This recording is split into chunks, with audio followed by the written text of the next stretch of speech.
light person in the entire game. Delaney, is a pleasure. Ruler School is brought to you by Odyssey Games, where you can go to get singles for all your Force of Will and other trading card games, as well as these amazing patrons. All right, Frank's getting on. Thank you for your support. Sick. Enjoy the video. Hey there, everybody. Hey there, rulers. Welcome back to Ruler School, the Teacher's Lounge. Your favorite after a long week. Oh my gosh, I'm so bad. It's because I've been drinking. That's why. Hey there, rulers. Welcome back after a long week of Force of Will. I should just play the intro again. Welcome back after a long week of Force of Will to the Teacher's Lounge, your favorite ever Force of Will live podcast featuring myself, as always, and Ryan Miles. Hey, everybody, that's me. Brandon Bremont. And Frank just in time. And Frank Clauser coming in right at the tail end of my terrible intro. How's it going, everybody? You liked my aura of calm. So, as always, we want to thank you all for tuning in. If you feel like supporting us on the channel, making things like this more possible, improving the quality, and all the things like that, you can check us out and support us in a lot of different ways, all of which are down in the links below. There's the Patreon. You can join us as a member to get access to the cool emojis, which you've already seen some people spamming in the chat. And you can also check us out. If you go to inkedgaming.com and you use the code RulerSchool on anything you order, you get 10% off your order. And some credits gets to support us. They do playmats, bags, any size playmat you can think of, deck boxes, all kinds of crazy stuff. So use the code RulerSchool at checkout. You get 10% off, and it goes to support the channel. Super huge, and really excited about that partnership. So tonight, I'm excited. Yeah, you can go buy some new sleeves. So tonight we are talking about a couple of topics. We want to talk about, we've talked a lot recently about how to control yourself in the game, how to control yourself from making misplays and things like that.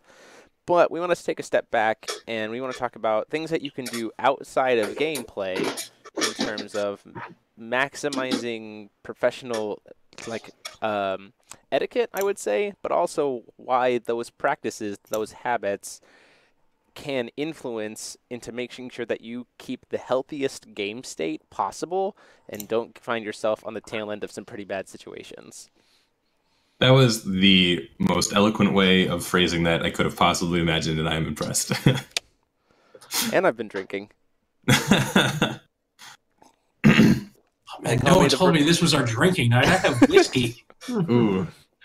So, ultimately, I think the important thing to know is that there are different levels of information going on in Force of Will, from everything from player behavior, tone of voice, the statistics of stuff on board, the level of life, how many stones people have left in their deck, cards in hand. Like, there's a lot of data flowing around. And as well as, on top of that, player personalities, attitudes in general, and body language and tone and all of those things. And I think that making sure to not only keep yourself in check on all of those things is super important for a number of reasons, which I'll kind of talk about after I hear you guys' thoughts on it. But being able to pick up on those kinds of things from your opponent also, I think, can actually keep you protected from potentially getting sharked. And we'll talk more about that in a little bit as well. So first off, when you guys think about player etiquette, the three of you guys, or like good habits to have, what kind of springs to your mind? Also, thank you, Hyperion CG, for becoming a new member. Welcome to the channel. Hey, welcome. Woo. So my, I guess, first thought when it comes to this is I know that I think Jeremy did or did not. I already forget. I know the other two didn't, but I used to play Yu-Gi-Oh! And Yu-Gi-Oh! Is one of those games where you really have to kind of watch your opponent to make sure that they're playing honestly. And one of the most simple things that you do to keep track of just public information is just you always ask you'll see me do this routinely in tournaments. I always ask my opponent how many cards in hand they have, at the beginning of my turn, on their turn. I do it kind of out of habit now than for actually trying to catch people cheating. But back in my Yu-Gi-Oh! Days, that was more of a prominent thing. And just being aware of the number of cards in your opponent's hands at all times is just something that I think is not only good to protect yourself, but also just good information to have, something you want to keep aware of at all times, just to help improve your own play. Keeping track of what's in your opponent's graveyard mentally, and then also double checking every once in a while to make sure that you know what's in there, you know what other cards they have that can be effects that can be used, and like if they're playing a Brunhild deck, what their targets are for air and things like that. So just like I think a good habit to have and to practice is to constantly be aware of all of the public information that is available to you.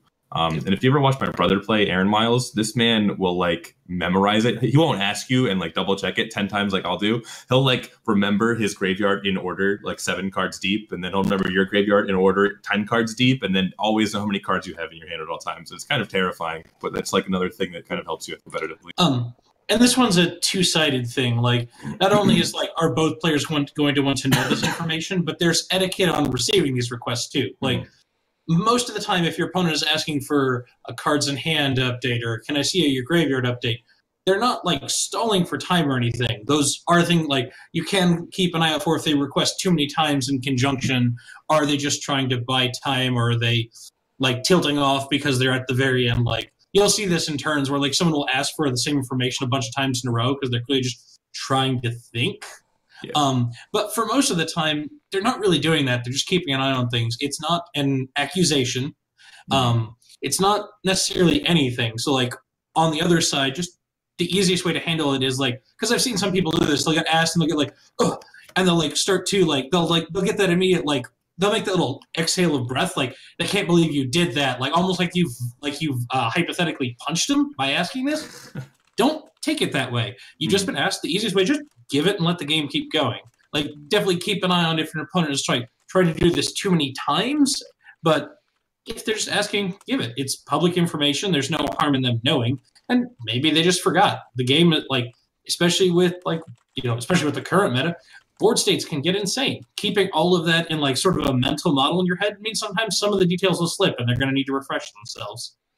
Life total is another thing. Like, it's another piece of public information that I find myself like confirming with my opponent pretty often, and that's one that I think is even more important than like cards in hand or like things engraved like that, because that is a bit like cards in hand doesn't really matter. 7 turns in the game, you don't know if like they have the accurate number of cards in hand, or if someone made a mistake and accidentally drew an extra card or accidentally discarded an extra card. Very difficult to know, but it's like good to have information. But life total is something that both players should have at all times and should be the same at all times. I actually had a situation at Worlds where my opponent and I had a discrepancy as he was attacking for lethal, and it was very different. I had been like keeping up with that for most of the game, and because I had such detailed notes, I was able to get it ruled in my favor. But it was something that's like I do constantly now, even more so than I'd done before, where life total is just something that, hey, I have life at this to this, and every time life changes, ask your opponent and say, this is what I have, like, can you confirm that? Making sure we're on the same page. It's not accusing your opponent of cheating. It's not trying to get any advantage. It's just you always want to be on the same page. It's and make just sure the game is being fair play. Yeah. And it's especially important with life totals. Again, like, this is another current meta makes this more extreme. There's multiple things right now where your opponents are going to be paying life for little stuff where they're just going to say they do something. And it's very easy to miss some of those. Like, the easiest one is simply, is your opponent a red deck? Have you, like, it's very easy to miss that they used a null stone at some point. So just check back and forth. And again, that's not like, this is not to say like, oh, if you're the red deck, this isn't to say your opponent's accusing you of, oh, you're trying to sneak one of them stone taps on me. It's just, you're doing bookkeeping back and forth. Yeah. One of the other things that I think is important to note off of that is a habit that I've gotten into when I actually am playing at a competitive event. I'll declare what I'm producing with each stone.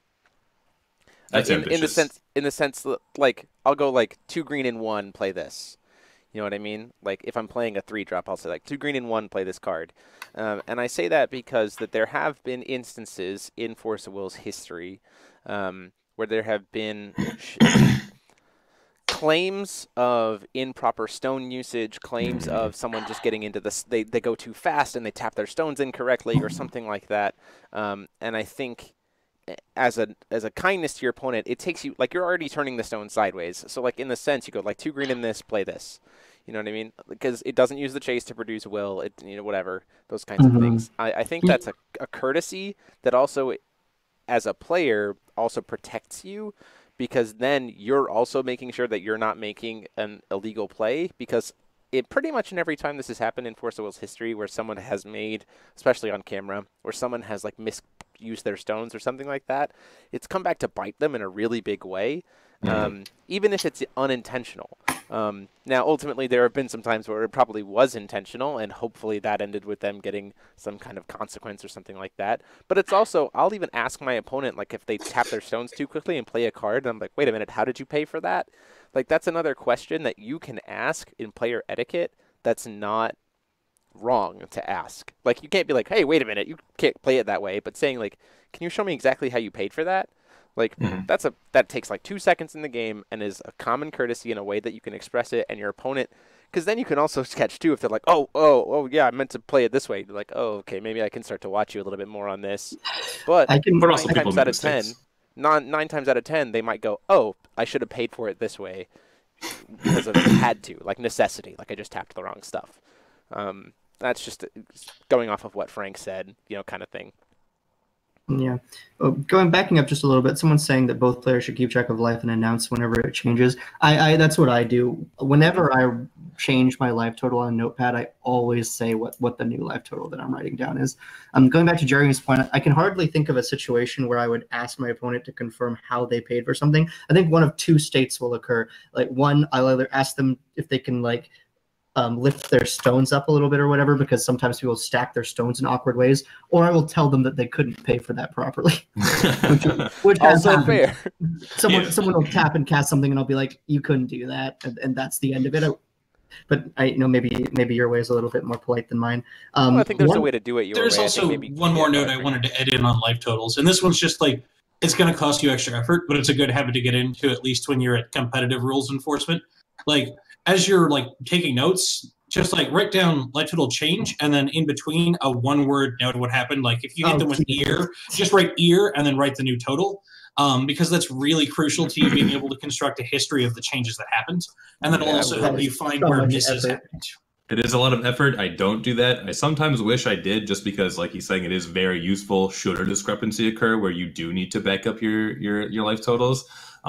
Having a big brain and memorizing it is also good, but I can't do that. So yeah, sometimes it's a good. It's also one that will pay you off. It's also one that will pay you off in the long term, just because if you then go back to your life total, your life pad after the event, you actually have a log of at least basically here's how each match went with life total changes and what caused them, and you have a certain amount of this is what happened in the match for reanalyzing yourself. I kind of want to say that I don't fully support that, and this is going back to in general. It's not bad. I think forcible players should play faster. I think that is just something that I wish that the world would accept a little bit more. Sure. And I think you I talk agree. about like Magic players don't do this, and Magic players are considerably faster than forcible players in general. And it's just like a lot of the time you can probably construct what caused recent life totals. And if you are saying how the life total is changing each time, then there really shouldn't be that much of a discrepancy. I think writing down what causes every single life point damage is probably going to stack up to more time than it's worth. You also, can't do this in Magic, because the Magic combat step involves a bunch of things hitting at once, whereas Force of Will doesn't really have a lot of things that make life total changes at the same time. And the other thing is, in Magic you can just say combat, and that's like it covers. Yeah, but it's like when you go from like when you take 7 damage from a 2/2, a 2/1, a 1/1, and like another 2/2, like you don't like you have to like write down 4 things for one change of 7. When at Force Will, it's okay, swing for 6. Write down -6. Okay, swing for 5. The other thing I would put against that is most of the time, if your life total's changing, you're not the turn player. Like, just statistically, you're not the turn player when it's happening. So all you're doing is allowing priority to pass and writing. Sure. If my opponent, go ahead. Sorry. So like in combat, though, we're getting a little off topic, but like your opponent attacks with Zang Zang, and then you write -10 on your life total because they have an Orphica. How is that any different than losing some amount of life in a mass combat step? I mean, again, this isn't necessarily something everyone has to do. This is a personal habit of mine, but I would write Zang Zang +2. Like, I literally do that. We are talking about way more time. We're going to take a step back. Detailed notes, yeah. We're going to talk about. So we've covered on the topic of notation of life and how we think that as a habit, it is very important for you to track life, and there's proper etiquette in terms of making sure you confirm with your opponent, like, this is what I have us at. Like, that's the etiquette piece. Like saying, okay, I'll take 6. I have myself at this and you at this. Confirming. That maintains a better game state. And again, like in Ryan's situation that he talked about from Worlds, like that was a position where in constantly doing that tracking and in doing that etiquette tracking, he actually was able to protect himself from a situation that could have gone poorly, which I think is important. In the same way, in terms of like, I will say that the Brandon was talking about with terms of checking how people pay for things. Like players have different strategies or different methods of how they stack up stones and stuff like that. And asking, as long as you're polite, I don't think you necessarily have to say like, oh, can you show me exactly how you paid for that? Or I don't think in Brandon's case saying, I don't think you could pay for it that way. You know, like calling them out for it or asking them to lift their stones. Like all of that, again, is polite etiquette in terms of practicing maintaining a healthy game state. Think of it this way. When two players sit down to play a game of chess, they sit down with a form of an agreement that they're sitting down together to play a game of chess. So in that nature, there is a game state that is constantly being created between the two players that as they sit down together, they agree to maintain that game state together. Now, you can maintain that game state in a way that you're being a dick. Like, you can be a jerk and aggressive and that kind of stuff, but that diminishes from the game state. It diminishes from the agreement. I think that it is important to approach maintenance of the game state as a responsibility and to do it politely out of responsibility to your opponent. Because if your opponent wasn't sitting down against you and you hadn't formed that agreement to play a game and maintain that game state, you wouldn't have a game to play. So I think that's ultimately, at the end of the day, like the core of etiquette, I think, is that you are forming an agreement with the person you're playing a game with. And so there is a mutual level of respect that needs to go with that. Yeah. Mm-hmm. So there are, in everything you do, whether it be tracking life, whether it be asking how many cards in hand, whether it be checking graveyards, whether it be asking people to reposition stuff. Also another big thing is most players, 9 times out of 10, will not mind you touching their cards. Don't touch a player's cards without asking. Like, yeah. You always need to touch a player's cards. Every person that I've ever played with, I'll ask them to, like, if I can touch things or, like, if I can pick up their graveyard to look at it or if I can read a card on their field. You always ask first. In the same sense, there is also a way for you to use that same kind of ability, that permission you've been given, to make sure that that game state is maintained and make sure that you keep your opponent honest. For instance, a big card from this is Koga. Mm-hmm. Koga, I'll give the examples of Koga and Gil. When playing against Gil and when dealing with Koga decks, I am very, very specific about asking my opponent to put certain cards in certain places for how they were removed from the game. If there's a Koga on the field and they remove it with the Koga, I ask them to put the card underneath the Koga that removed it. If it is a Gil player and they remove something for Gil's effect versus Lorite's effect, I say, okay, please put your Gil ones here and your Lorite ones here. I do it politely, but I'm doing it from a sense of maintaining that game state, maintaining the game etiquette.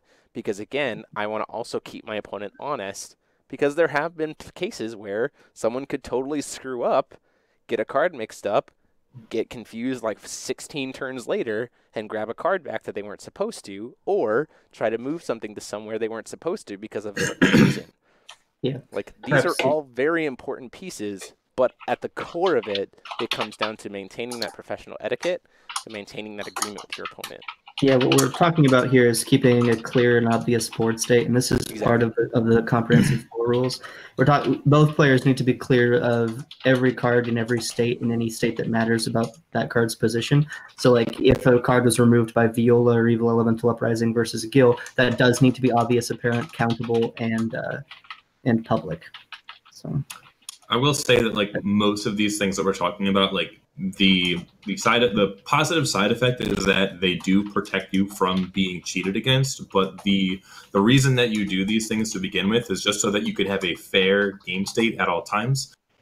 You're really not only just protecting yourself, but also protecting your opponent, just because you are two humans playing the game and you may make mistakes. And the clearer that all the information on the table is, the easier it will be to play a fair game of Force of Will. And that's why I think, like, you should adopt these habits, and you shouldn't take offense if anyone's trying to, like, constantly ask you how many cards are in your hand, constantly double check life totals. It's not them being like, hey man, you're trying to cheat me. I'm trying to make sure that everything's correct. Like, the game state is just trying to be as representative as accurate as possible so you guys can have a fun and fair game. Absolutely. It's kind of like calling a judge. If I call a judge on you, I'm not saying, hey, man, you're doing something wrong. It's just like, I don't know what's going on. I need a judge to come tell me because I'm a brain dead monkey. Like, But yeah. And I think one thing, too, that we haven't talked about outside of things that you can do to maintain the game state is in terms of now we get into behavior analysis, right? Which is tone, sportsmanship, body language, eye contact. All of these things, I think, thank you. Ryan is super focused. Now, this to me is very interesting as a concept, and I tend to dig into it way more just because of my background as a psychology, in counseling and stuff. But ultimately, and again, it sits back to that idea of being, I am a horrible card flicker person. Like, I do that all the time. But anyway, looking at those, you want to project, one, you want to project confidence because, again, it prevents your opponent from catching a read on you potentially. But also at the same time, you still want to present respect coming from you. And I say this from a position of coming from Yu-Gi-Oh! Because I did play Yu-Gi-Oh! Competitively for like this much amount of time because I hated it so much. Yes. The majority of time in Yu-Gi-Oh!, the attitude of your opponent was, you are scum that I'm going to crush, and once I've crushed, you don't exist anymore, and I'm out. Ryan, consensus? Pretty common? Yeah, for the most part. So Force of Will, and I hated it, and one of the things that people talk about a lot in Force of Will is how good the community is, and I think a big part of that is the fact that 98% of our players sit down and project that they enjoy being in the game with that person. Now, is it wrong to get upset?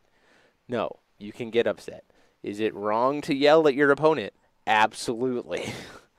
Is it wrong to start being aggressive or like gesturing all of these things? Like, there's ways that you can spill over, which I think, one, hurt you as a player in terms of your how you're known in the community, which is your image, right? But also in the game state itself, losing yourself, losing your composure, losing good tone, losing appropriate eye contact, like disengaging from the game, those kinds of things. It ruins not only your own experience, but the experience of your opponent. And also can give your opponent more information, leading to you having more of a bad time. I have played against people who, if they are losing, I absolutely, without a doubt, not even looking at the cards on the board, know that they have decided that they have lost. Like, they know it's over. I know for a fact, just because of their body language, that they do not have an out. If we could just like go up one little meta level here. Sure. The other point is that unsporting conduct is a game penalty. So like if you get to a point where you are yelling at your opponent or in any way making it like obviously less fun for your opponent to play, you're gonna potentially face some unsporting conduct penalties, and people should call you for it. So if you're cool, be calm, and be that kind of person that people want to play with. Right. I want to interject with a fun story, actually. So we get some nice NA versus EU talk on this podcast finally, and I don't know if it was a language barrier, but anytime that I play, I'm pretty chatty, I guess I would say. I'm always talking to my opponent. Just like when I make reads on their hand, I just tell them what I think they have, and then like I look at what they react with to see if I'm right or see if I'm wrong. Like I would say 80% of the Europeans I played against, with the exception of exactly Ben Bargetzi, was just like stone face killer all the time until the match was over. Like I played against remember one guy, his name is Renee, and he was like super cool after like the match was over, but during the thing I'm like talking to him, kind of joking, and he was like probably my least serious opponent, and he was still just like very focused on the game, just like everything was precise, and I'm like just doing my own thing, like losing to Keurig. I'm like, man, I don't know how I'm gonna win this game. And it's like, I guess I need to draw exactly this card. And it's like, it was close enough, I guess. Do you have this out? And he's like, no, you got it. I'm like, oh, cool. So we had a draw. After the game, he's like, man, I was sweating that whole time. And I'm like, where was this emotion like 10 minutes ago? And he was the most like interactive person. Like I played against my top 8 opponent, another Keurig player, and on turn 2, this man has me at 10 life, and I'm looking over at David Hartley like, I'm about to die. Like this is the end of my top 8 run, buddy. Look at my opponent, and he's not cracking a smile. He's not laughing. He's like, look at his hand, looks at me, looks at his hand, looks at me. you may go. And I'm like, okay, I'll go. Let me see what I can do. Oh, look, I'm dead next turn. All right, game 2, buddy. What are we doing? And I felt like the more the day went on and the more like I'm in this surreal position of like already having my paid invite, but I'm just like kind of being an asshole and knocking players out of contention for Japan. And I'm like playing just to have fun. I'm just playing my willy-nilly. I'm just making jokes. Like the more it goes on, the more serious they get because they're like really playing for the invite. But even in Swiss, like the whole day was like that. So America definitely wins when it comes to having fun. That is my takeaway. And I will also say this. I don't think anyone sits down playing a game, whether it be chess, checkers, poker, Force of Will, Magic, whatever, saying, you know what I really want to do today? Lose. Like, no one really, like, sits down to do that, right? Unless you're playing a Croco Shark deck, and then you just, like, accept that that's what's going to happen. But anyway. I play League of Legends, so I can kind of identify with that, but for the most part, yeah. Fair. But, like, ultimately, there is a difference, though, between losing and having a bad time. Mm-hmm. You can lose and still enjoy it. However, and this is where the etiquette piece comes in, which is why, one, you want to protect yourself from digging too deep into like negative reactions, and like you have those players who will like start to distance themselves from the game or be like, yeah, okay, like they like kind of have given up.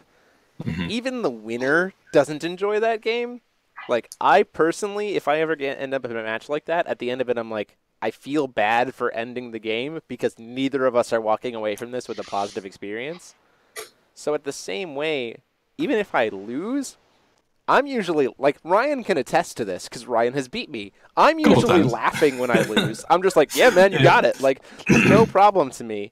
But a lot of that, one, that comes from my personality, but two, that leads me to so much more enjoyment in my games because ultimately, for me, it's about, again, that contract that I sit down to play with my opponent. Part of that contract means I could lose, right? But I'm still in that agreement. But it also, again, in keeping that positive attitude, it leads to more fun. And I just don't give my opponent as much information. Like, there's always this side benefit of, right, of protecting yourself from giving your opponent too much or, like, setting yourself up to fall into a trap or something like that. But at the core of it, it really is about having the best experience possible, and I think that's also super important to recognize. I mean, at some level, you just recognize that you're playing a game, right? Like eventually.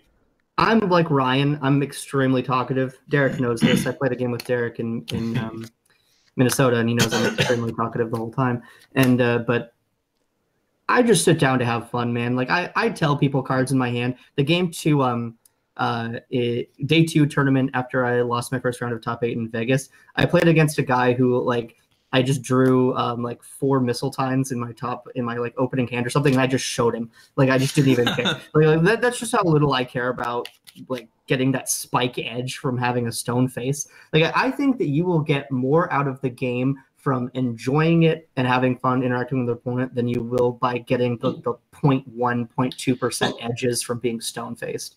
Also, before you pretend you have no advantage, you two both maintain that same like jovial, talkative nature the entire time, which is identical to the effect of the stone face. Because the point of both, like there's a point. The point of the stone face is to make it sure that you're not giving away reactions to what's going on. And if you're just being friendly the whole time, you're still not giving away reactions to what's going on.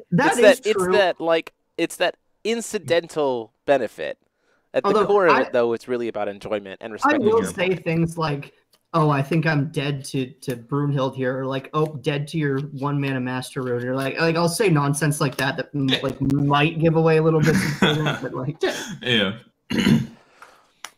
I do think that like when you're laughing and joking and truly enjoying and having fun with the game, like yes, there is a winner and a loser of the game, but if you're able to really like have a good time with your opponent and then like when they beat you, like you turn into their biggest fan, like that's just kind of a cool interaction I think that can happen in tournaments where it's like, even if you're not the person winning, if you lose to someone, suddenly like you're on their team. You're like, all right, man, well you beat me, so now you have to win the whole thing. It still like kind of gives you that like you're still rooting for your other friends, but now it's like, well, this guy beat me, and if I lost to him, then he wins the tournament. That means I'm second best, really. So there's like there's also the beautiful of like, man, you got to do well, so you help my breakers. Like there's always that, right?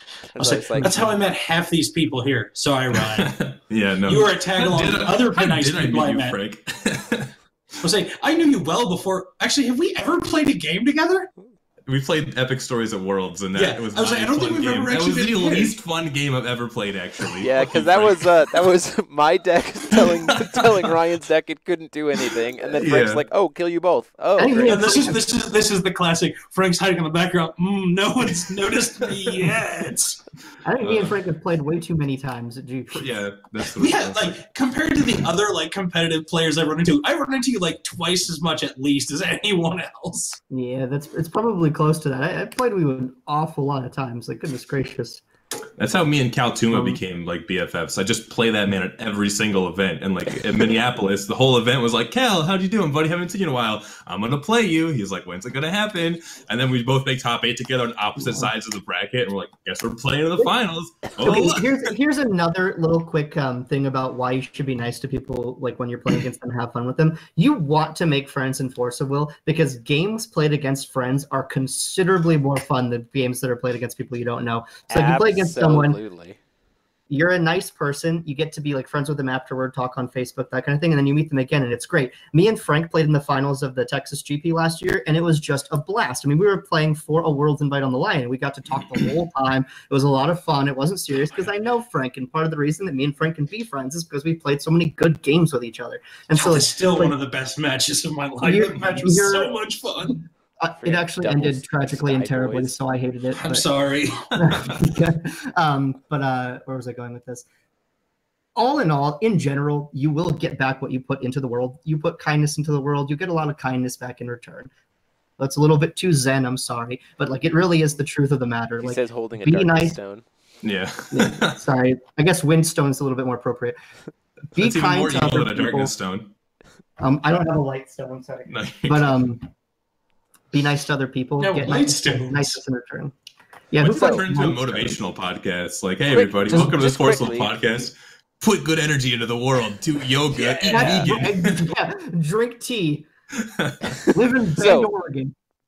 So here's so just to recap, I think I just want to make sure that I hit on every single piece in terms of etiquette that you should be maintaining. We've talked about body language and professional attitude towards your opponent.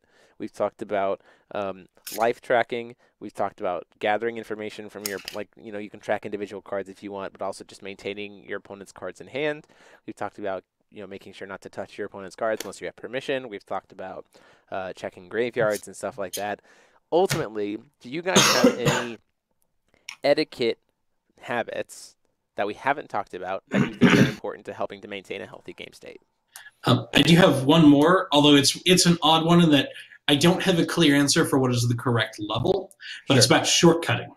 Because obviously there's a certain amount of shortcutting you want to do because you do want to keep the game moving at a healthy clip, but you do have to be careful not to shortcut to the point where you start misrepresenting things. Absolutely. And this can catch you in like little points, like some of them are easy to reverse. Like, a common shortcut is simply to go to combat and declare your attacker. And your opponent, your opponent does have a priority point before you declare an attacker.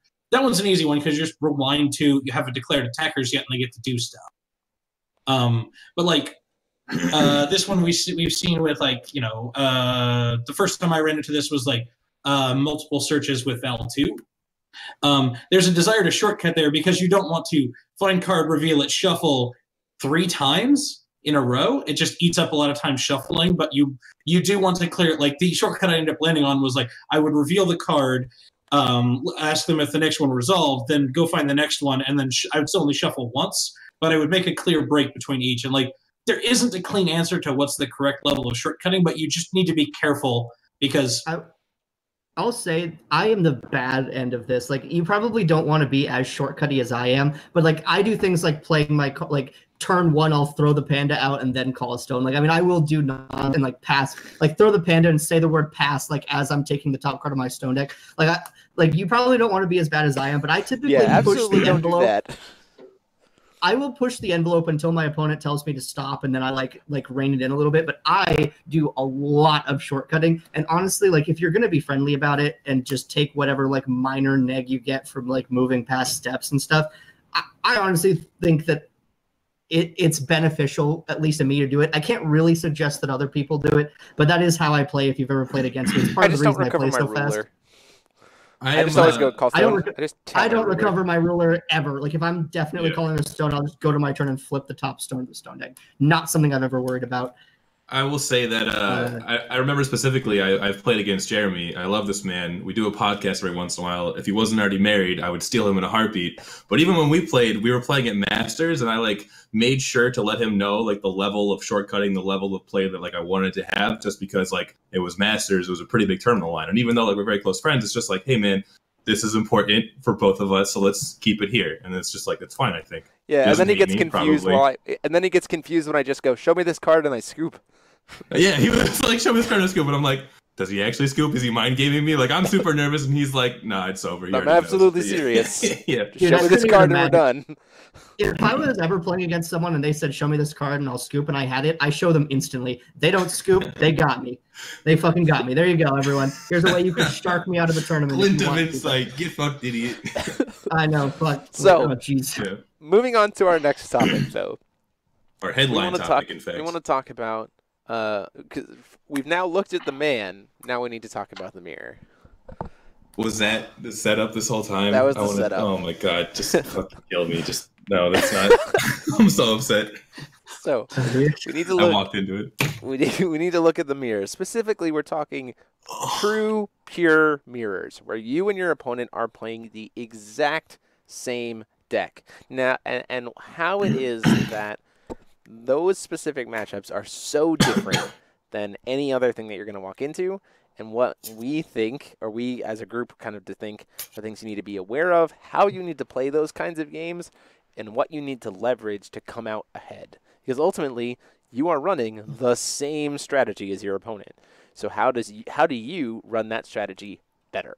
So I'm going to go ahead and open it up to whoever wants to go first. Quick clarifying question. When you say true mirror, are we talking you have the same 66 cards, or are we talking you are like, you know, up to 4 or 5 cards off, but playing the same thing? The same thing, 4 to 5 card tech choice difference. Okay. Like, that's a key point. Let's talk about that. You have these 4 to 5 tech slots. All right, so here's how it goes. Your deck has no advantage for you, so you need to outskill them. All right, podcast over. Excellent. What does that mean, Brandon? What does it mean to outskill your opponent? Get better value out of your cards than they do. Push more damage. How do you do that? But how can you do that if you don't know what cards they have in their hand? Oh, you can figure it out just like you can when it's not a mirror. That actually has nothing to do with being a mirror. You should figure out what cards in there is anyway. So maybe Brandon could talk a bit about the mono-white Brunhild mirror, and I can talk a little bit about the Hanzo mirror. Oh god! And how much I hate it. Time.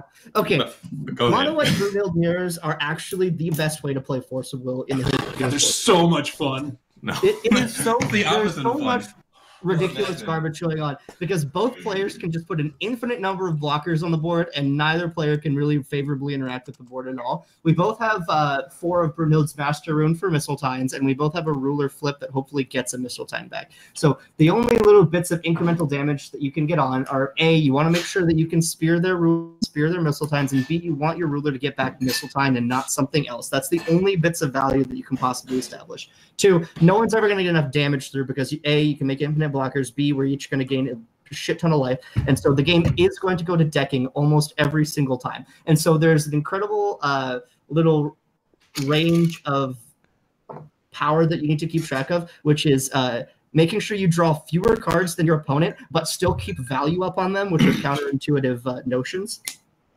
This talk, by the way, is very specifically mono-white Brunhild. This isn't just mirrors in general. This is just me loving this mirror, so I'm going to talk about it. And so you really have to generalize it after. Very, very careful about every single card you draw, and every card has to be deliberate, and every block has to be good. And it is just a fantastically skill-intensive, fantastically brilliant mirror, and I love it with all my heart. So, Brandon, I did not play that mirror at all the entirety of Vegas. I actually won all of my mirrors by killing my opponent by just you had a lot. I actually did too. My first game on stream was a mono-white Brunhild mirror, and I just killed him too because he was bad. But I specifically took the strategy of I controlled how many flyers we had relative to each other, and I simply won by because the ground stall would happen so consistently. By controlling who had the most flyers, you just won the game with evasion. Basically, if you could force yourself to have hypothetical more evasion, you would win it. You would win out life total changes eventually. Yeah, but how do they not just regrow all of their flyers with like air and missile tines and like all their ways to reanimate flyers? And all of our flyers have either same Missile power. tine was not what I ever hit with my Blade of Faiths, because missile tine only had a single way of coming back, and that was the one Brunhild. So they were limited to X missile tines, period. So I killed their missile tines with other removal and saved my Blade of Faiths to remove their flyers from the game. Okay, that's also fine, but Blade of Faith and Spear of the Valkyrie are both going to kill all your missile tines and flyers. So you have some amount of removal and some amount of not removal, but you're always just going to be able to regrow the flyers because they all cost 2 or less. So it's like, well, that's what I'm saying. Like, I specifically go into this mirror times I saved a Blade of Faith for.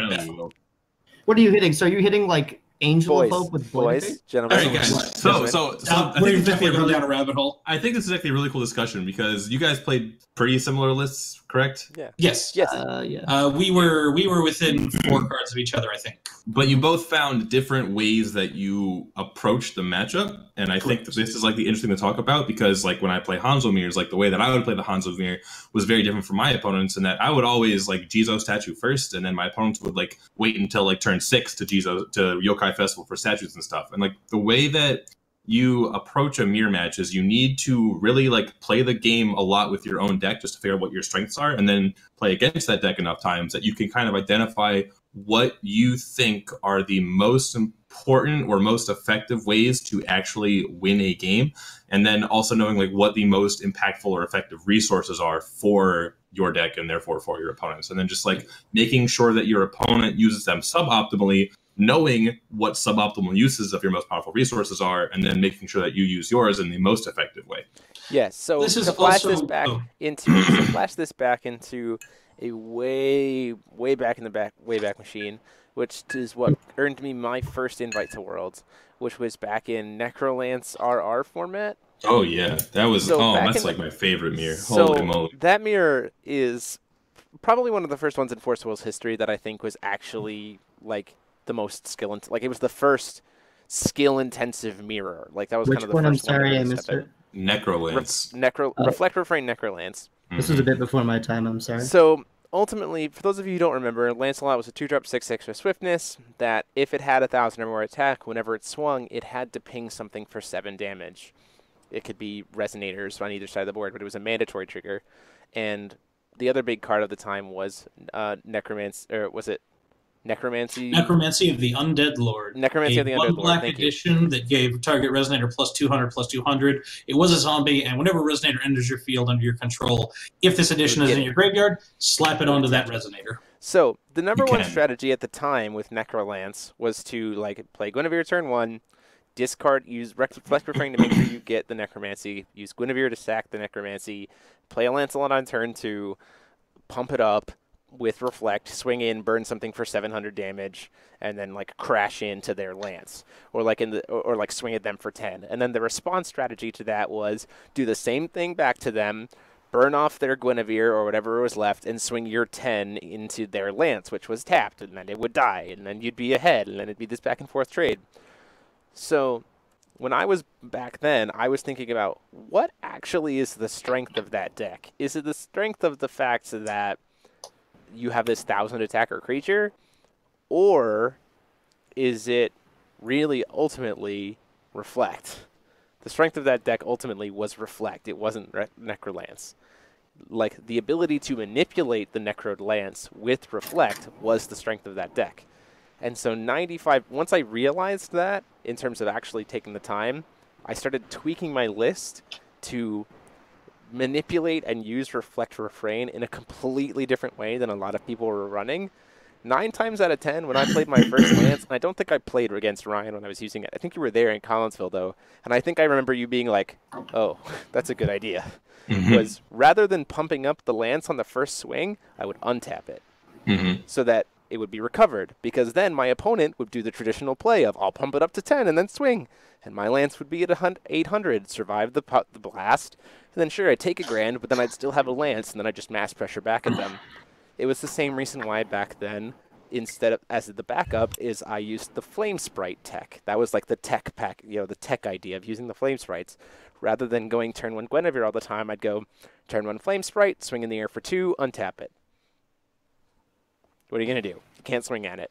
And so it was the mirror breaking in that was actually finding and properly recognizing where the power of a deck actually is. Because sometimes it doesn't seem obvious. In the debate that you guys just had about the Brunhild, you both identified the power of the deck very differently in terms of how you were going to address it. Well, Frank, also it's worth you saw noting the power of the deck as being the flyers. So if your answer is to make sure you manipulate the flyers, you can get around it. And in terms of Brandon, you saw the fact that you both were going to stall out, and so your focus on the power was in terms of manipulating its deck size. Okay, I would like to note this. This is, I think both of us are going to disagree with you, and hopefully maybe for the same reason. This is also like, this isn't necessarily identifying what the power of the deck is so much as in the mirror identifying how things have changed, because I believe both of us identified correctly that the power of the Brunhild deck is that it, on the ground, it can build a functionally infinite board state repeatedly. And so Brandon's strategy to deal with that was simply to, if we will consistently and reliably make this, I need to ensure that I win the game through this stall, and the only way to do that is through deck out. Whereas I identified in the same fashion, this stall will consistently happen. How do I get around the stall? And so I wanted to focus on, I need to have more evasion than my opponent, so that, because the only resources that matters if we're going to win by not deck out is evasive threats. Sure. Would you agree with that, Brendan? Or do you have something different? What you're saying isn't actually untrue. I was just saying that I played 3 Brunhild mirrors across day 1 and day 2, and 2 out of those 3 I beat them in the air with flyers too, because like it is something that happens against players that don't really know how to play Brunhild. But like what I'm talking about is like when you're playing against 2 people that really understand the mirror pretty well, then that's what happens. And so I guess that's another layer we could talk about, is like you could identify if your opponent isn't very familiar with the deck, and then that kind of changes the mirror a little bit too. Sure. Well, also, it's worth noting, part of this comes down to identifying, like we mentioned earlier, that like we're talking mirrors where, for most part, you're going to be within, say, 4 or 5 cards of your opponent. Part of this is also knowing, with the differences in your deck, do you have to make subtle changes? And like Ryan even made comments back on this about 4 months ago when we were talking about Time Spinning Witch, and that at the time, a lot of European players and then some of the U.S. competitive players were moving to, let's cut 1 Mosasaurus as we slide in other stuff. And Ryan identified that if I'm still at 4 Mosasaurus, I can actually win a number of Resonator fights because I'm +1 threat on them. And it is possible that part of the reason I leaned that way on the Brunhild mirrors because I specifically got myself +1 on big evasive threats. This is not necessarily the correct choice for that weekend, although I still don't regret choosing to play. I sleeved up 1 Ophiel for the deck, and so I also knew if we try and have this back and forth on flyers, I have a bigger flyer and 1 more than them. Brandon still doesn't agree with me, and I understand. One of the interesting things with the Hanzo mirror that I played in Berlin a lot, I actually played against, I think, 3 members of Kitsune Gaming, and they all pretty much had the same list, which was very similar to mine. My difference was that I was playing Kotaro, which I don't think is a good card. They were playing Rachel instead, which is a good card, but they were also playing Winds of Vitality, which is not a good card. But the Hanzo mirror really came down to like this war of like, okay, I'm going to Elemental Blast your Jizo statues. You're going to kill my Jizo statues with like table flip plus like a blocker. Eventually, like your first like opening 5 cards just going to trade evenly with their first 5 cards, and you're going to trade like 3 runes with 3 of their runes, and you're going to start top decking. So McKay was a very powerful card in that format, in the mirror specifically. It was one of the reasons I ran for it. But they opted to go for Rachel because when they get to sculpt my draws to give me all my bad cards, and then like have a 7/7 that when it dies searches any card, which is it was just such a good tech for the mirror. But because I knew after playing the first guy that they had that in their list, I knew, okay, I am the beatdown. I'm not going to win the long game because they have these Rachels that will let them play better cards. And I also played Carrera, which they didn't. So I was able to identify just from playing against one of them. And thankfully, they had the same shirt. Appreciate that, guys. I was able to identify that, okay, I've got the 6/6s that they don't on turn 2. So I can start applying pressure. And then when it comes to the late game, I have the 12/12s in the air that they really don't have an answer to outside of Ruin's story. So I was able to adopt my strategy based on the 4 or 5 card differences that we had, just from like knowing how the deck functions and then understanding what their deck was doing and what my deck was doing. Right. So there have been understanding how the deck operates, understanding the differences between the deck is also super important. Being able to catch a tune on why, on how experienced your opponent is in the mirror, that's also super important. You know, making decisions to kind of tweak the list. I would consider that there are also cards that I would say are choices that you wouldn't typically consider to play, and you can play them in the main board or the sideboard, which I would call mirror breakers, in the sense that these are cards that are non-traditional, very much so. You're probably not thinking about it, but if you bring it to the table and your opponent doesn't, it suddenly gives you an extra 10% in terms of a potential win.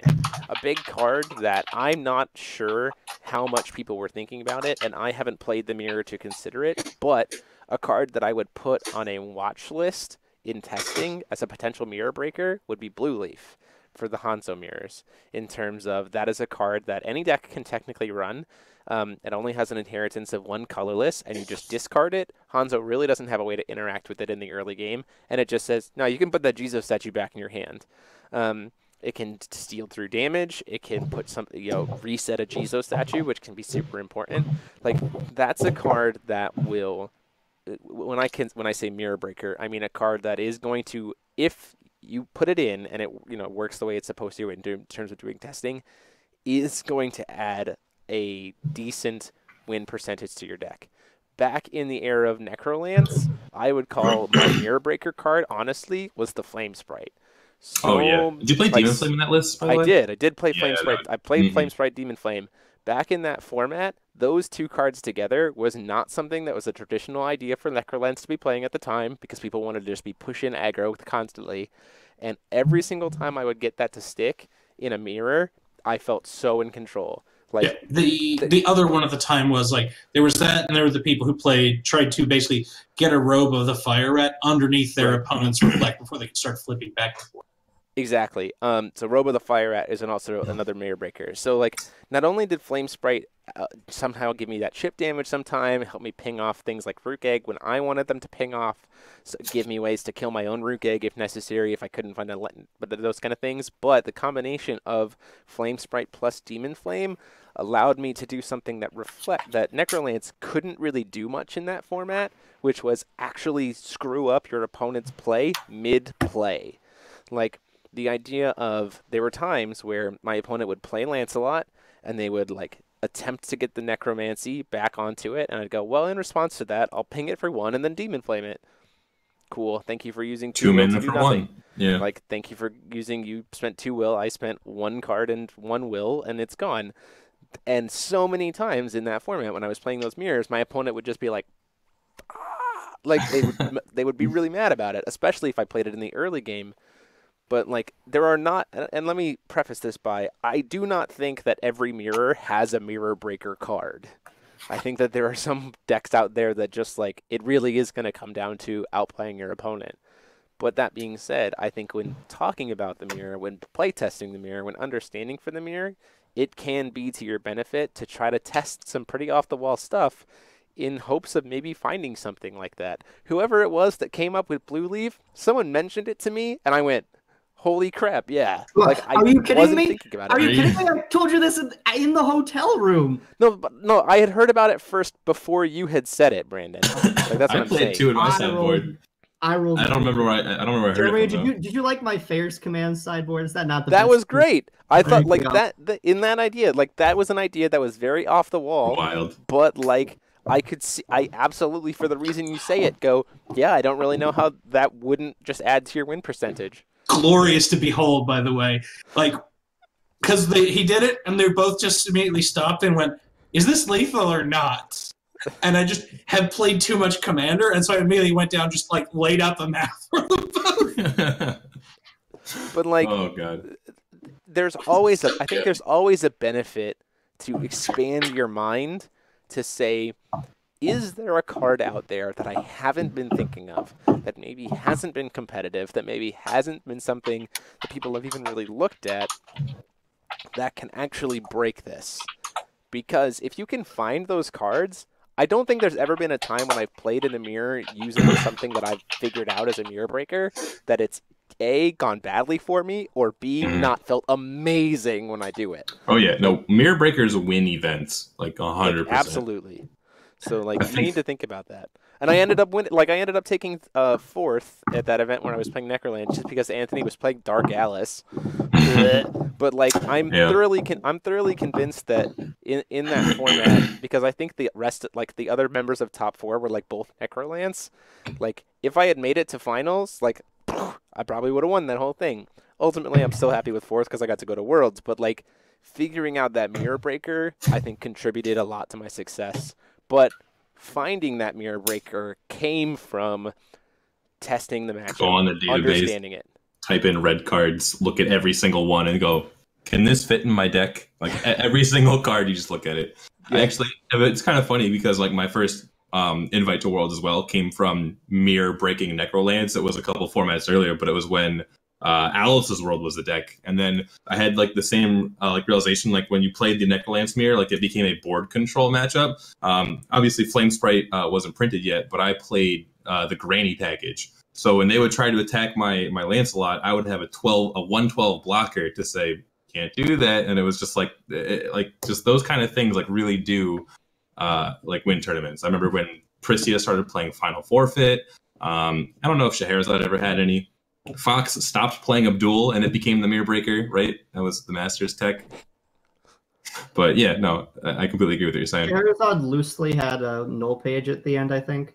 Yeah, kind of. I would agree that Scheherazade right at the end, it only got to really do it for one event, but null page I definitely think was a mirror breaker card. We reached like critical Lorite minimum. We were like, hey, there you go, idiots. Hey, got him. Works once. Other people reached critical Lorite minimum. I played 4 Lorite and Scheherazade the whole time, and I never regretted it.